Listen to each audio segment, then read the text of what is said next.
আপনারা ইতিমধ্যেই জানেন যে বাংলাদেশ জামাত ইসলামের একটি টিম আজকে চীন সফরের উদ্দেশ্যে রওনা করবে। আমাদেরকে এয়ারপোর্টে বিদায় জানাতে এসেছেন চীনের মাননীয় রাষ্ট্রদূত। তিনি এখানে আমাদের সাথে উপস্থিত আছেন।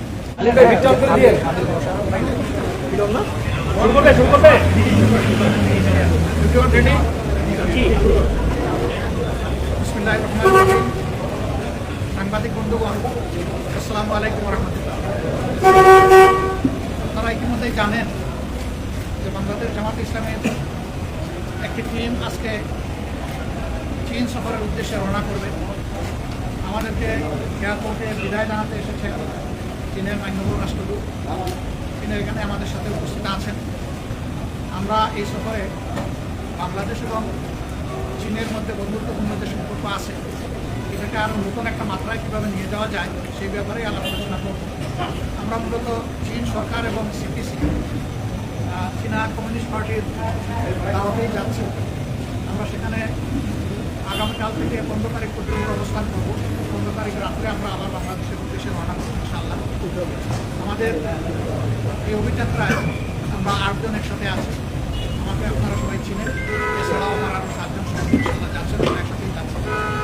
আপনারা দোয়া করবেন দেশ এবং জাতির স্বার্থে আমাদের এই সফর যেন সফল হয় এবং কল্যাণ বয়ে আনে।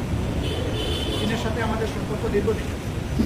আর এমন একটা সরকার এবং দলের দাওয়াতে আমরা যাচ্ছি তার জন্য কমিউনিস্ট পার্টি চায় না। তাদের ঐতিহ্য রয়েছে 103 বছরের পর এই সময় ধরে তারা কাজ করছে এবং সরকারেও তারা দীর্ঘদিন ধরে আছে। তাদের আশ্চর্যজনক যে উত্থান ইকোনমিক ক্ষেত্রে এটা আসলে বিশ্বের জন্য একটা শিক্ষণীয় বিষয়। এবং এটাও জানেন যে মোহাম্মদ রসুল্লাহ সাল্লাহ সাল্লামের এইরকম একটা কথা আছে, তোমরা জ্ঞান অর্জনের জন্য প্রয়োজনীয় সুযোগ চীন পর্যন্ত যাও। অন্য কোনো দেশের নাম না বলে চীনের কথা কেন বলেছে? নিশ্চয়ই তখনও চীন একটা পর্যায়ে ছিল শিক্ষা এবং তাদের ঐতিহ্যের দিকে। আমরা আশা করি যে চীন থেকে আমরা ভালো কিছু জানবো, আমরা তাদেরকে বুঝবো, তারাও আমাদেরকে জানার সুযোগ পাবে এবং এইভাবে পারস্পরিক যোগাযোগ যত বাড়বে আমাদের আসা যাওয়া এবং একসাথে আমাদের ভিউজ এক্সচেঞ্জ মাধ্যমে আমরা আশা করছি যে সেখানে ভালো কিছু বাংলাদেশের জন্য হবে। আপনারা দোয়া করবেন। দেশের ভালোবাসা করে নিয়ে আমরা যাচ্ছি, মানুষের ভালোবাসা করে নিয়ে যাচ্ছি। সেই দেশের জন্য ভালো কিছু করেই যেন আমরা ফিরতে পারি। সবাইকে ধন্যবাদ। Now I request His Excellency the Honorable Ambassador of China, he will address our journalists. It is wonderful to have the opportunity to do this idea with media before departure in China, which is an ice-breaking journey for our respected media and Jamaica as well. So it is the first ever, I believe, since last August, the visit by leaders of the Jamaica Islamic initiative China at the invitation of Chinese Communist Party. And during the visit, we will meet our leaders of Chinese Communist Party, the government, but also to have extensive discussion with local officials.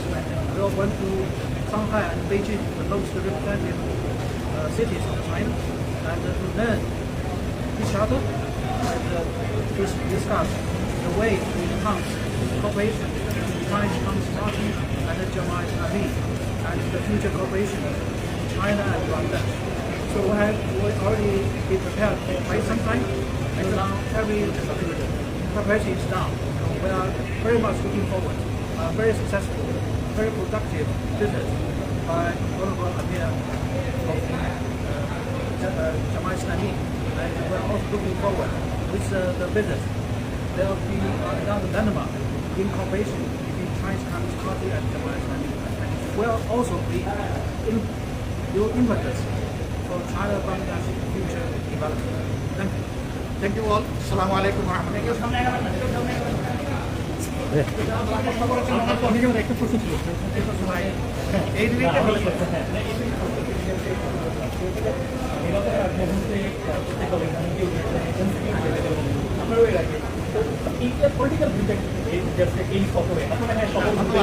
আমরা শুধু চীন সফর করছি না, আপনি হয়তো লক্ষ্য করে থাকবেন যে দুনিয়ার অন্যান্য জায়গায় আমরা যাচ্ছি।